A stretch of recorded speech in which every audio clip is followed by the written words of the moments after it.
ሰላም ተመልሰናል። በደቡብ አፍሪካ ባሳለፍነው አንድ ሳምንት ውስጥ ብቻ 5 የሚሆኑ ኢትዮጵያውያን ተገድለዋል። በሜክሲኮ በተቀሰቀሰ ተቃውሞ 100 የሚሆኑ ፖሊሶች ጉዳት ደርሶባቸዋል።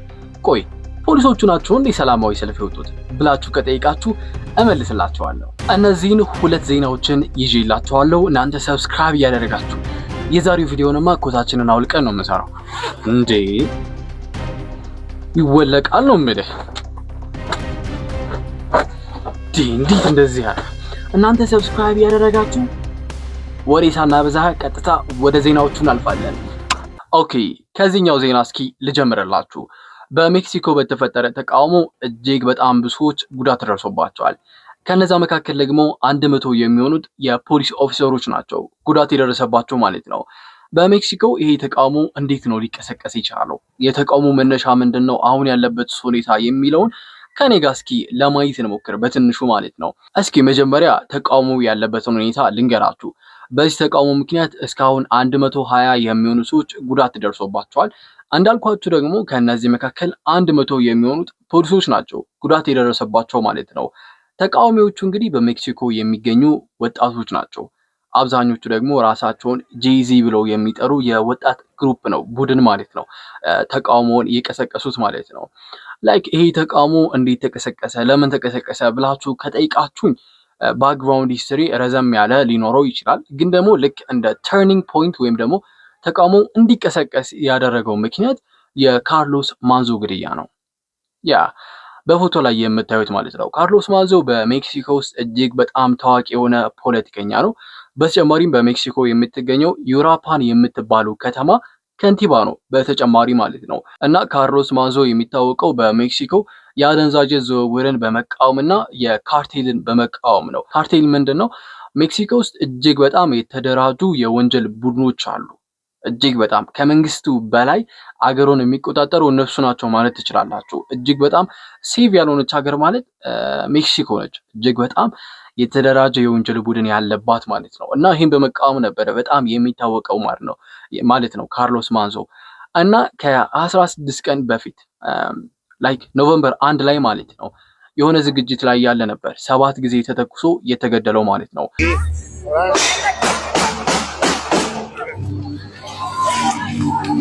አሁን በቪዲዮ ላይ የማሳያችሁ መጨረሻ ላይ ከመገደሉ በፊት የነበረው ሲቀረጽ የነበረው ቪዲዮ ነው። መጨረሻ ሞመንቱ ማለት ትችላላችሁ።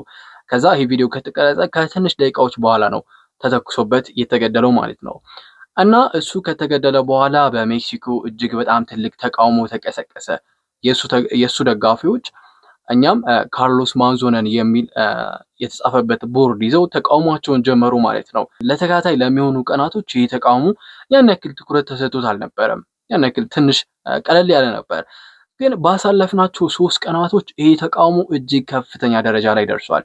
ይሄም የሆነበት ምክንያት ምንድነው? ተቃዋሚዎቹ የሀገሪቱን ፕሬዝዳንት መኖሪያ ቤተ መንግስቱን ማለት ነው አጥሩን ዘለው መግባታቸውን ተከትሎ ነው። ያ ፖሊሶችም እነዚህን አጥሩን ዘለው የገቡትን ተቃዋሚዎችን ለማባረር በሚሞክሩበት ጊዜ በሁለቱ መካከል በተፈጠረ ግጭት ነው እንግዲህ ይሄ ሁላ ጉዳት እየደረሰው ማለት ነው በሰዎች ላይ ማለት ነው። እና ይሄ ነው የተፈጠረው።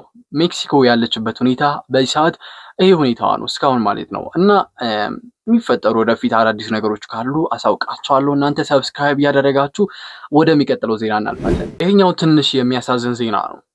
ያ ባሳለፍነው አንድ ሳምንት ውስጥ ብቻ 5 የሚሆኑ ኢትዮጵያውያን በደቡብ አፍሪካ ተገድለዋል። ባሳለፍነው አንድ ሳምንት ውስጥ ብቻ ማለት ነው። ማለትም ይሄ ነገር እጅግ በጣም ብዙ ጊዜ ተደጋገመ አይደለ? በጣም ብዙ ጊዜ በደቡብ አፍሪካ የሚገደሉ ኢትዮጵያውያን በጣም እየጨመረ ነው። በጣም ብዙ ጊዜ ደግሞ እኛ እየሰማነው ነው። እና ምንም አይነት ነገር ማድረግ አለመቻሉ እጅግ በጣም ትልቅ ጥያቄ ነው። ባይ ዘ ዌይ መረጃ ያገኘሁት ከቲክፋ ኢትዮጵያ የቴሌግራም ቻናል ሲሆን በደቡብ አፍሪካ የሚኖሩ ማንነታቸው እንዳይገለጽ የፈለጉ ኢትዮጵያውያን ለቲክፋ ኢትዮጵያ በሰጡት ቃል ማለት ነው 2 ጓደኛሞችን ጨምሮ ወደ 5 የሚሆኑ ኢትዮጵያውያን ባሳለፍነው አንድ ሳምንት መገደላቸውን ተናግረዋል። ባሳለፍነው አንድ ሳምንት ውስጥ ብቻ ማለት ነው። በተጨማሪም በጆሃንስበርግ ነዋሪ የነበረ የ3 ልጆች አባት ከስራ ወደ ቤቱ በሚመለስበት ጊዜ በማይታወቁ ሰዎች እጅግ በጣም ብዙ ጊዜ በጥይት ተመቶ ህይወቱ አልፏል በሚያሳዝን መልኩ። ይሄ ብቻም አይደለም።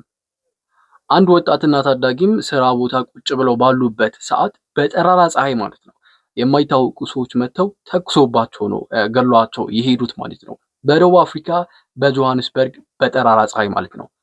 እና ይህን ስታዩ እጅግ በጣም የሚያሳዝን ነገር ቢሆንም ማንም ምንም አይነት ነገር አለማድረጉና ምንም አይነት እንቅስቃሴ አለመኖሩ በጣም ጥያቄ የሚያስነሳ ነገር ነው። ዝም የተባለ ጉዳይ ይመስለኛል። ግን ደግሞ እጅግ በጣም በደቡብ አፍሪካ የሚገኙ ኢትዮጵያውያን ስቃይ ላይ መሆናቸውን የሚያሳይ ነገር ነው። ለማንኛውም ይሄ ነገር መብቃት አለበት እንላለን። ማለት በራሴ መንገድ በራሴ አፍ ማለት ነው ሊበቃ ሊቆም ይገባል እንደዚህ አይነት ነገር እና ሁላችሁም ደግሞ ድምጽ ልትሆኑ ይገባል ብዬ አስባለሁ። የኔ ሐሳብ ነው። ስለዚህ በዚህ ጉዳይ ላይ አዳዲስ ነገሮች መፈጠራቸው አይቀርም። አዳዲስ ነገሮች ሲኖሩ አሳውቃችኋለሁ። እናንተ ሰብስክራይብ እያደረጋችሁ ቀጣይ ቪዲዮ ላይ እንገናኛለን።